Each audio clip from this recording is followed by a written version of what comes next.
Membahas apa harta syubhat karena sebelumnya bersentuhan dengan maksiat tadi ini. Tadi yang tingkat paling parah yang pertama berarti itu syubhatnya apa serius, bobot syubhatnya berat atau tinggi gitu. Sekarang yang tengah itu seperti dari Bisri bin Harith.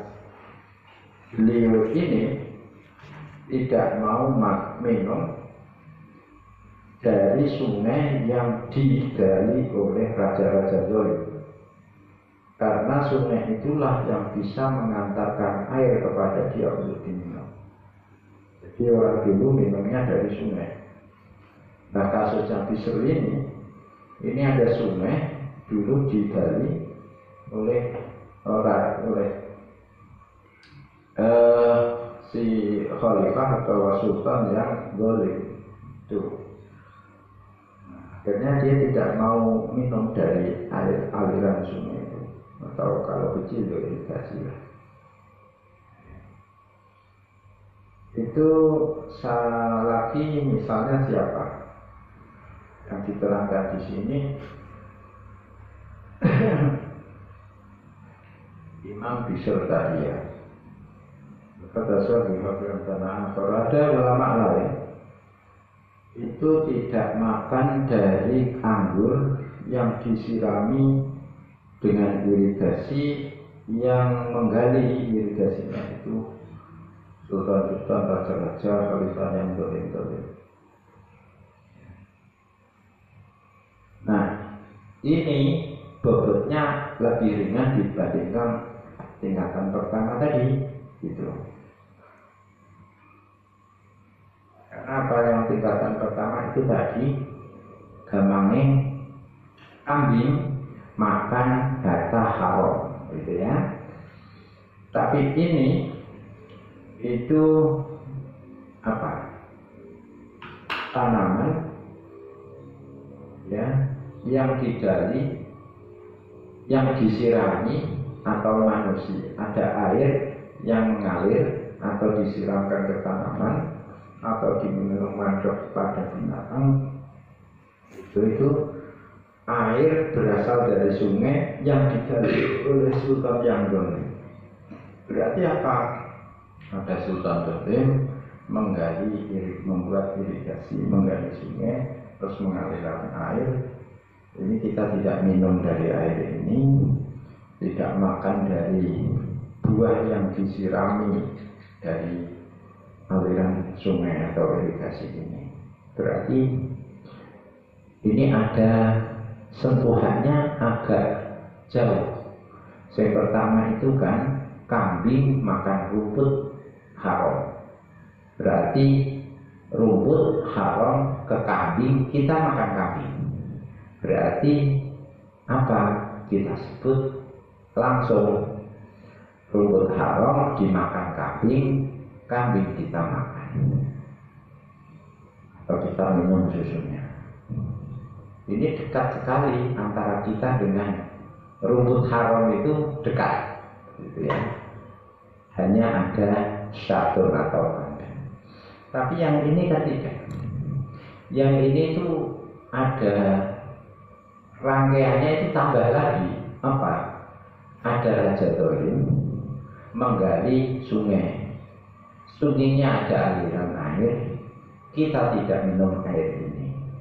Berarti kita yang mengkonsumsi air, yang meminum air, peminumnya, dengan kezalimannya si raja, itu masih ada perantaranya, yakni sungai dan air.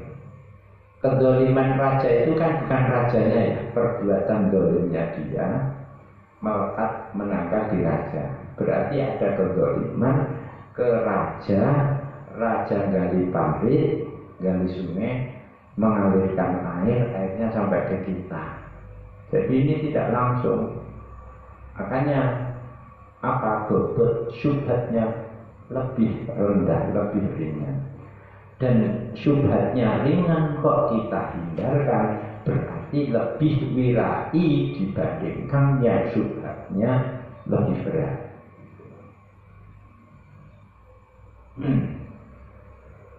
Wa minhu wa ablahu. Ada lagi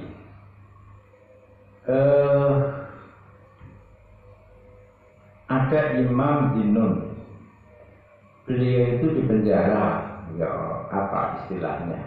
Nah, juga tahanan politik lah itu ya, di penjara karena politik itu penjara.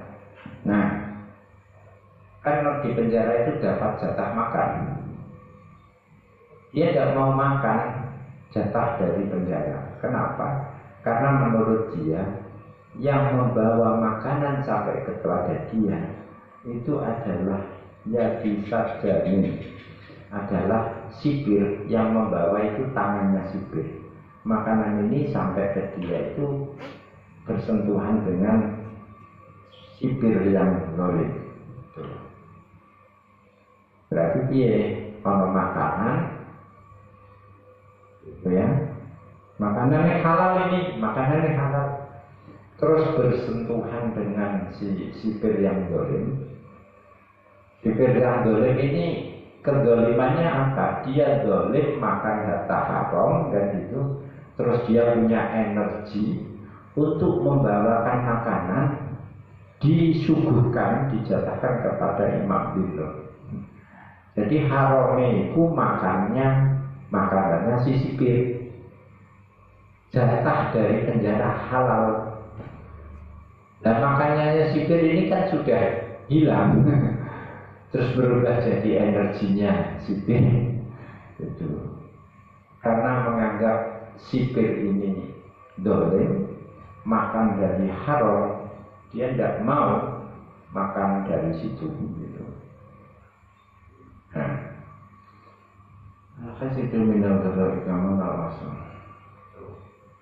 Nah, ini yang seperti ini itu ini juga baik gitu. Tapi ya baik karena jalan pikirannya si Dinun itu makanan sampai ke dia itu melalui sipir supaya bisa kuat punya energi ngantar makanan, dia asupan makanannya dia haram. Jadi ada hubungan, tetap ada hubungan antara ini yang mau dimakan dengan harta haram yang dimakan oleh orang zalim. Tapi ini kan lebih ringan dibandingkan yang pertama. Ada harta haram dimakan sipir punya energi untuk membawakan makanan halal sampai ke Imam Dinun. Imam Dinun tidak mau. Jadi ini lebih wirai karena syubhatnya lebih ringan daripada tingkat pertama tadi. Sekarang yang tingkat ketiga itu sudah disebut berlebihan, sudah terlalu fanatik gitu. Apa? Malah disebut was-was, tidak seharusnya dilakukan. Sepertinya wirai, tapi itu sebetulnya hakikatnya was-was itu. Dan was-was harus dihindarkan. Contohnya apa? Kita tidak mau makan harta halal karena harta halal itu, makanan halal itu dibawa orang sampai ke kita. Orang ini pelaku maksiat, tapi maksiat tidak terkait makanan. Misalnya berzina atau nuduh zina gitu ya. Kan tidak ada hubungannya, tidak ada korelasinya antara perzinahan dengan makanan yang disampaikan ke kita. Tapi kalau makanan haram yang dikonsumsi sipir tadi, kasusnya Dinun, itu ada. Jadi sipir kuat membawa makanan ke Dinun karena dia punya energi. Energinya itu dari asupan haram. Tapi ini disebut was-was. Kita kok tidak mau makan Karena yang mengantarkan makanan itu berzina. Kan tidak ada hubungannya antara berzina dengan makanan kan? Apa karena orang berzina terus energinya kuat, terus dia kuat membawakan makanan ketika kan tidak? Atau tidak zina lah, menuduh orang lain zina. Itu dosa yang tidak terkait dengan makanan kan? Nah, yang ini orang kafir misalnya. Orang kafir membawa makanan kepada kita, kita tidak mau makan. Yang nganter misalnya apa? Online. Beli belanja online, diantar kurirnya nganggo kalung salib misalnya. Kan gitu. Ini makanan. GoFood apa? Shopee Food apa ya? Apa GoFood jelas pokoknya food-foodan dari makanan itu diantar kurirnya pakai kalung salib. Terus kita tidak mau makan. Karena apa? Orang kafir yang ngantar. Ini namanya wirainya kita. Ini bukan wirai, ini was-was ini. Karena apa? Kekafirannya dia itu tidak menumbuhkan energi dia kuat ngantar barang. Nek kurirnya tadi makan sarapannya harta curian misalnya, sehingga siangnya ngantar ke kita tolak, masuk akal. Ini wirai gitu. Tapi kurirnya esok-esok berzina awal-awal ngeterno roti ke kita, kok kita tolak? Kena apa? Berzina. Tidak ada hubungannya dia. Energi dia, energi. Jadi tidak bagian dari faktor apa yang terkait dengan sampainya makanan ke kita. Soalnya kalau setiap dosa, setiap maksiat itu kita integrasikan dengan makanan misalnya di sini, itu ya kacau. Ada orang riba, ya, menggunjing itu dosa, apalagi bohong juga dosa. Melihat orang lain, ajnabiyah perempuan lain juga dosa.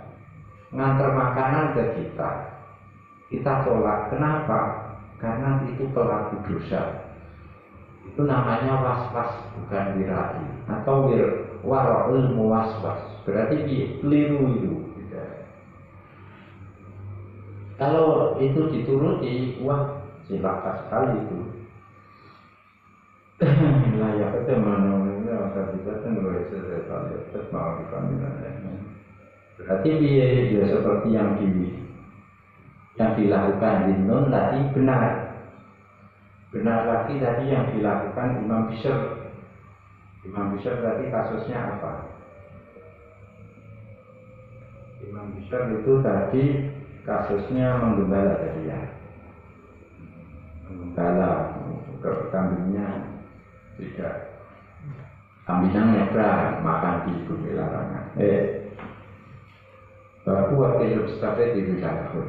Walau karena anda subirkus yang sampai apa cari yang berkus karena sama. Demikian juga ini was-was juga. Kita tidak mampu minum dari kendi. Yang pembuat kendi ini itu pelaku kekerasan, bullying, suka mencaci maki. Kenapa kamu tidak minum dari gelas ini? Karena gelas ini atau karena cangkir ini, karena guci ini, itu ember ini, sekarang tidak ada guci, tidak ada ganti. Ember ini dibuat oleh orang yang suka mencaci maki. Mencaci maki itu tidak ada korelasinya dengan air yang kita minum. Kok kita menghindarkan minum itu? Ya was-was namanya.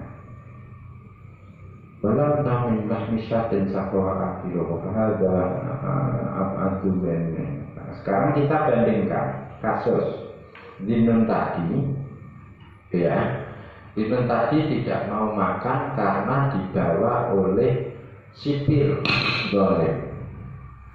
Ini kita bandingkan dengan kambing, ya, yang dituntun oleh orang yang makan haram.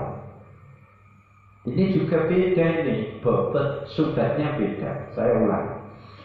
Jadi ada sipir makan haram terus ngantarkan makanan ke kita. Ada korelasinya, energi dia ngantar itu dari sumbernya haram. Demikian juga kasus kedua.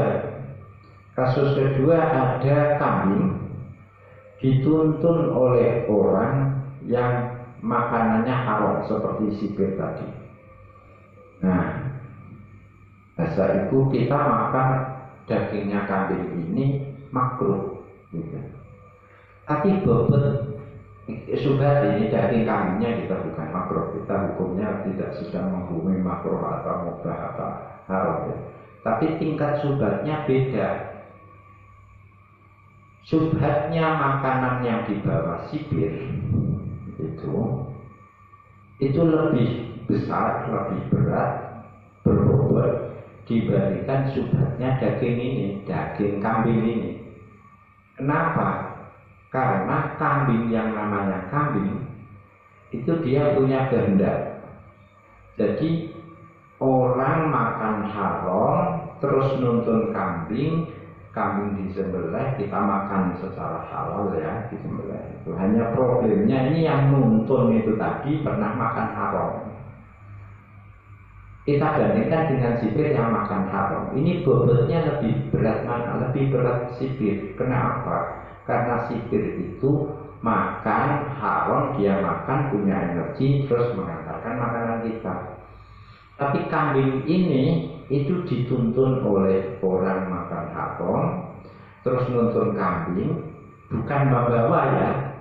Kambingnya itu dia tuntun, jalan sendiri, terus kita makan, dagingnya kita makan.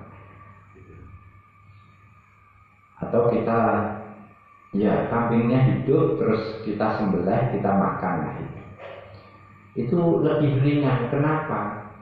Karena makanan yang dibawa sipir itu sangat bergantung ke sipir. Nah, sipir gak duwe energi, dia gak tutup makanannya ke kita. Tuh.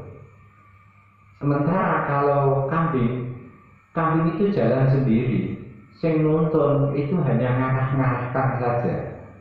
Kambingnya jalan sendiri, tidak ketergantungannya dengan yang nuntun.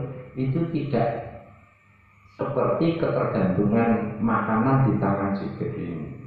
Sepenuhnya kehendak sipir, tapi kalau kambing itu kambing punya kehendak, lah sing nuntun itu hanya ngarahkan saja supaya tidak kemana-mana, tapi ke tempat yang dituju, kan begitu. Ini bobotnya sampai segitu Imam Ghazali. Ya Allah, tapi surga. Nah, Fadul Kaifa. Kenapa? Ya oleh karena itu saya Imam Ghazali membuat tingkatan-tingkatan subhat, ya, karena banyak faktor yang harus kita cermati satu persatu. Tidak ada korelasinya dengan makanan kok. Kita wirahi itu tidak wirahi, namanya was-was itu. Baik, kharajan fatfa'il kulna. Nah, itu ya, Ustaz kalau yang pertama, tingkat pertama yang paling fatal itu tidak wajib, ya, tadi. Dan kalau orang-orang melakukan itu semua baik-baik saja lah dunia ini, gitu. Baik saja. Tapi makanan kambing makan rumput haram, kan gitu, ya. Itu kita meninggalkan makan kambing ini, dunia baik-baik saja. Tapi kalau yang ketiga ini tadi, karena ini pelaku maksiatnya itu dari pelaku maksiatnya bukan makan dari makanan, tapi tidak ada kaitannya dengan makanan, kita kok wirahi, dunia juga juga hancur itu, gitu. Oleh karena itu Nabi kepada Wabisah berpesan istaghfiqolba. Jadi kalau kamu melihat satu harta, kamu ragu syubhat, ya itu hindari. Meskipun banyak orang menyampaikan fatwa halal misalnya gitu. Berarti patokannya apa? Hati kita di hadis lain al-ilmu rizazul qulub, dosa itu adalah kegelisahan dalam hati. Apa yang membuat kita gelisah jangan lakukan. Itu lebih jelasnya begini lagi. Ada harta kita tidak tahu di mata Allah, berarti di mata Allah hakikatnya harta ini halal. Tapi kita ragu sehingga ini syubhat. Kok kita makan itu kita jadi berdosa itu karena kita menyangka makanan ini syubhat, tetap kita makan berdosa meskipun hak. Kan dosa ya syubhat ya anulah, syubhat itu makruh atau harus dihindari. Kalau kita makan yang syubhat ini kita tidak wirahi meskipun itu halal 100% di mata Allah. Sebaliknya ada harta yang hakikatnya di mata Allah itu haram, tidak hanya syubhat. Tapi kita yakin tidak ada syubhat di situ. Hati kita tidak akan gelisah. Jadi urutannya apa? Sudah hakikat itu diserahkan Allah. Karena yang hakikatnya halal kita anggap syubhat, kok kita konsumsi tidak wirahi meskipun halal 100%. Sebaliknya ada harta tidak hanya syubhat, haram di mata Allah itu haram 100%. Tapi kita dalam pandangan kita bukan haram, syubhat saja tidak ada. Terus kemudian kita konsumsi. Ya baik-baik saja, hati kita tidak gelisah. Nah itu berarti ya baik-baik saja. Pokoknya alarmnya ada di hati kita. Fakta ma'amudra dari kata ma'amudra ini fakta isya itu bersekitar kayaknya mereka ini saja Pak Mantri. Ya sudah gitu. Nah jadi jangan berlebihan menelusuri kehalalannya. Ini diingatkan oleh Allah ceritanya kaumnya Nabi Musa, Bani Israel. Ba'il qala Musa liqaumihi ya qaumil. Ba'il qala Musa liqaumihi ya qaumi. Itu sing qala Musa liqaumihi. Bahwa itulah yang nyembelih sapi itu.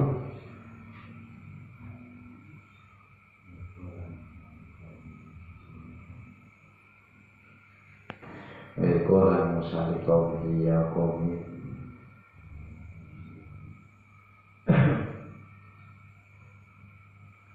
qalu atattakhiduna huzwa. Fa in qala Musa liqaumihi innallaha ya'murukum an tadhbahu baqarah. Wa idh qala Musa liqaumihi ya qaumi wa idh qala Musa liqaumihi innallaha ya'murukum an tadhbahu baqarah qalu atattakhidun. Kesimpulannya begini. Jadi ada korban pembunuhan. Pembunuhnya itu misterius, tidak bisa terlacak. Kan urung ono sidik jari, urung ono tim apa jenenge? Forensik. Ono digital forensik gitu, lapor, Polri ya dulu ono. Jadi ada korban mati, terus sama datang kepada Nabi Musa, itu ayat itu. Terus ini siapa pembunuhnya? Nanti sebentar saya tak tanya Gusti Allah. bagaimana cara menemukan pembunuhnya begitu. Kemudian Nabi Musa diberi wahyu, oh begini, kamu saat nyembelihlah sapi. Tuh. Nanti kalau sudah nyembelih sapi, itu nanti akan ketemu siapa yang membunuh. Terus Nabi Musa menyampaikan kepada kaumnya, oh ini wahyunya dari Allah, kita disuruh nyembelih sapi. Wes, disuruh situ, mosok kaumnya menertawakan, kalau ada tasbihullah huzwa, mosok nyembelih sapi apa hubungannya kalau wong mati ini kan gitu. Kakek takut akhirnya kata, qala a'udzubillahi minal jahilin. Sudah anut saja ini perintah Allah.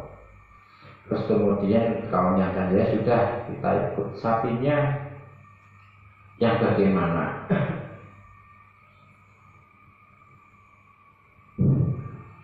Qalu ulana rabbaka yubayyin lana ma hi. Qala innahu yaqulu innaha baqatul la baridu wala bikr. Dan seterusnya, sapinya nanti sapi yang kategorinya tidak sapi terlalu tua, kakek mana, bukan sapi yang belum pernah mana gitu. Terus nanti warnanya apa? Dan terus warna kuning keemasan begitu. Terus dia nanti sapinya dipakai kerja atau tidak? Kaumnya tanya. Intinya karena kaumnya Nabi Musa itu bertanya malah mempersulit mereka sendiri. Untung saja akhirnya ketemu gitu. Sebetulnya kalau kaumnya Nabi Musa tidak tanya kriteria sapinya seperti apa, asal nyembelih sapi sudah selesai itu.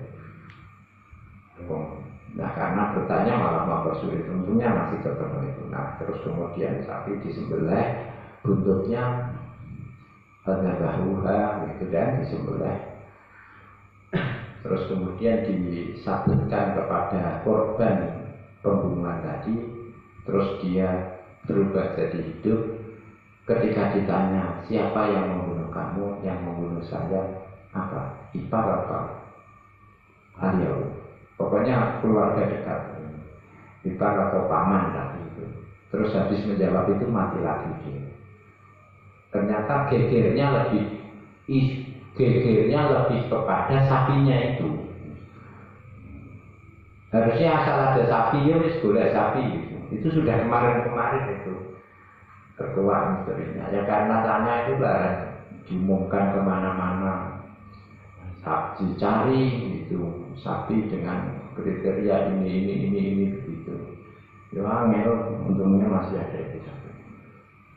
Yang seperti itu memperberat diri, mempersulit. Ini sama dengan kalau kita mengkonsumsi harta, mengkonsumsi makanan yang kita telusuri dan kategori dengan kita telusuri secara was-was.